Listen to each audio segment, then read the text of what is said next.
మద్రరాజా, రథచక్రాన్ని బురద నుండి బయటికి తీయండి. నేను రథసారథిని మాత్రమే, ఈ సేవకుణ్ణి కాదు కర్ణ.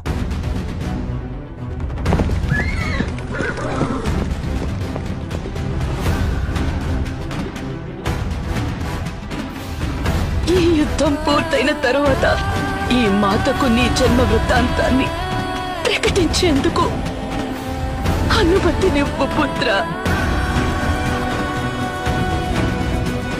ఇదే అనువైన సమయం. అంగరాజు కర్ణుణ్ణి వధించు. సోదరా